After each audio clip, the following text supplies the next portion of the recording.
এসেছি বাড়িতে আমি কিছু না বলে।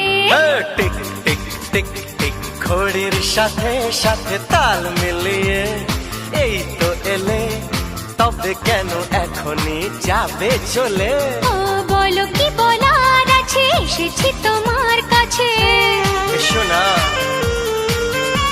আরে বলো কি বলার আছে, এসেছি তোমার কাছে। বোঝো না কেন যে যায় সময় চলে, এসেছি বাড়িতে আমি কিছু না বলে।